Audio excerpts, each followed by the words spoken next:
I'm Glynis Barber, and I'm currently appearing in a nationwide tour of Death in the Nile.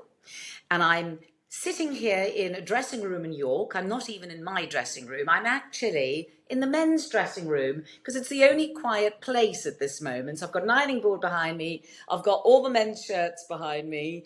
And yes, we're in the beautiful city of York. We've already been to a bunch of places and we've got quite a few more places to go to. We finished the tour in Plymouth, and that will be in May.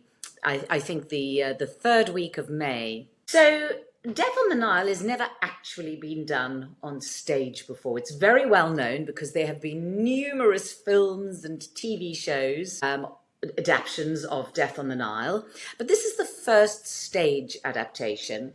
And to be honest, I have done quite a lot of Agatha Christie. In fact, the very early part of my career and my very first West End show was an Agatha Christie called A Murder is Announced. And it closed within 3 months, which is very embarrassing, you know, after the success of The Mousetrap. And then I did, and then there were none in the 1980s in the West End. And I've also done quite a few television versions. I did The Mirror Cracked. I believe that was with Joan Hickson, and Claire Bloom was in it. It was a very nice cast. And then I did another one, and it was a very unusual one. I can't remember what it was called. It might have been called Endless Night. And Julia Mackenzie was playing Miss Marple. So I've done quite a few, and I'd actually sort of decided that I didn't really want to do Agatha Christie on stage again. I thought, no, I'm done. Because, I mean, while the filmed versions are very good, the stage versions can be a little bit cheesy. I mean, they're so plot driven as opposed to character driven. So it is, for me, that's lethal, because in situations like that, I'm a very bad corpser and I laugh a lot on stage, and I thought I'd grown out of it. So in fact, during the pandemic, I got a bit of cold feet about theatre, which apparently happened to a lot of actors during the pandemic. And I wasn't even sure I was going to do theatre again. And here I am, doing theatre in an Agatha Christie. So how on earth did this happen? Well, first of all, I was drawn to the fact that there's an amazing director, Lucy Bailey, and I sort of met up with her, and we had a very similar feeling about how Agatha Christie is done on stage. And it was very clear to me that she was going to do something very different, a sort of darker version, you know, still with lots of comedy. And in fact, my part, which is Salome Otterbourne, is a little bit of light relief in quite a lot of darkness. So I was very intrigued and inspired by what she had to say. And she had worked with the production company Fiery Angel before, and they'd actually done And Then There Were None and Murder on the Orient Express. And they were very different to the usual productions of Agatha Christie. And also, it's such a lovely part. And I thought, if I am going to go back on stage, this is probably a wonderful part to go back on stage with. So I thought, you know what, because I just wasn't sure I was going to go on stage again. I sort of found myself quite nervous. So I decided to go for it. And I'm very pleased I did. I'm very pleased because we're having a ball. Do you know what's really heartwarming? You know, just, you know, in these very strange times we live in, where sometimes you wonder if theatre is going to survive, you know, in our modern high-tech world. And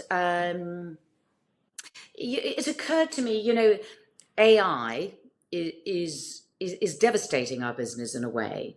You know, voice work, film work, you know, and it's all progressing so quickly. And, you know, you think, you know, they can create films and voices without us now. And you know that if they can, they will. And you think, you know, what is going to happen to this business? And I'm sure that it'll have not a lot of novelty at first and will do very well. But I think the only place that a human can survive is actually on stage, because you can't use AI there. I mean, you can use holograms, but it's terribly expensive. So I'm wondering if theatre is going to actually have a huge boost in the next 10 years because of the devastation of AI and what it's going to do to our business. And the only place you can actually go and get some real interaction and some live energy and see real life actors could well be theatre. Well, I was a little girl growing up in South Africa, and I saw a couple of films and I thought, well, that looks like a lot of fun, not understanding, that it was actually acting and I wouldn't really be living in a castle or whatever. So it just seemed magical. And that's where I first got the idea of being an actress. But weirdly, I sort of wanted to be a theatre actress. I was more interested in theatre than I was in film. And I have no idea why, because I think I think I saw my first play when I was 15. And by the time I came over to England to go to drama school, I'd only seen one play in my life, and I don't think it was very good. So why on earth, would I want to be a stage actress? It makes no sense.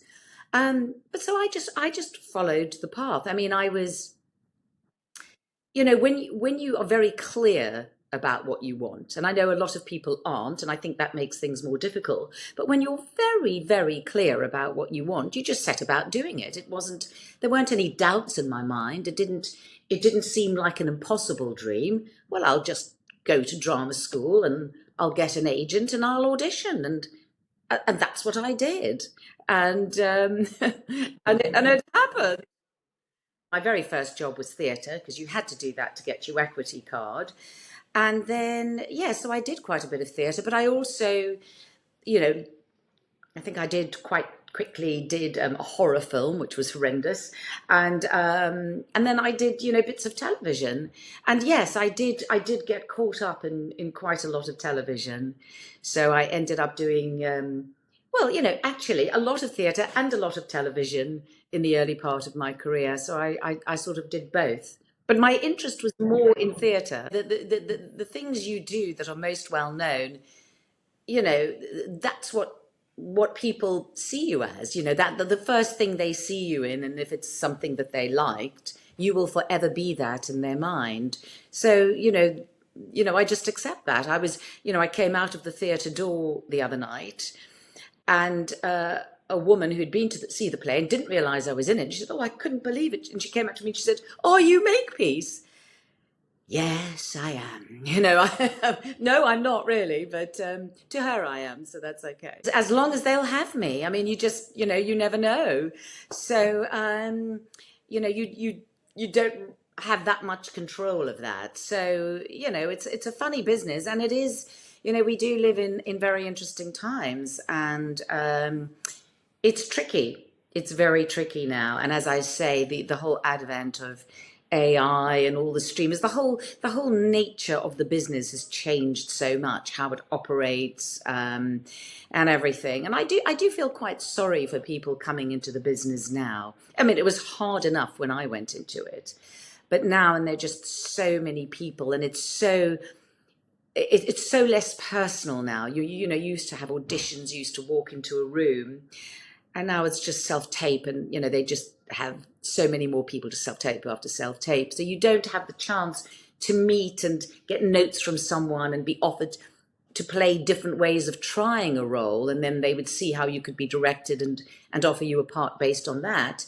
Now you have to guess what they want, and in a way, it's like ready to made. You deliver a performance, and if they don't happen to like that take on it, then you're not going to get it. And if you do get it, then they expect you to come and do exactly that. Well, that's what we bought. That's what we want. So it's just a weird thing. I mean, I've had a lot of practice at dealing with the mental side of it. And, so for the last 15 years, I've been doing other things as well, because I always had a great interest in sort of health and sort of natural aging. Oh, there's a call to the theatre, to the stage. So I started a website and a YouTube channel, and I do some writing. I write for Hello magazine. So I have a website called Ageless by Glynis Barber. So I'm very busy. It's almost like I'm very into it, and I put a lot of work into it. So it's almost like I have two jobs, which is almost too much. So it means now when I'm between acting jobs, I have the freedom to do more of that, which is quite nice. So I'm Glynis Barber. I'm in a fabulous production, well, so they say in the papers, of Death on the Nile, with beautiful costume sets, a fabulous cast. And I have to say, what's really heartwarming is as we go round the country, the audiences are absolutely loving it. So that makes it a very special play to do. So we've still got quite a few dates left. So I hope you'll be able to come and see us.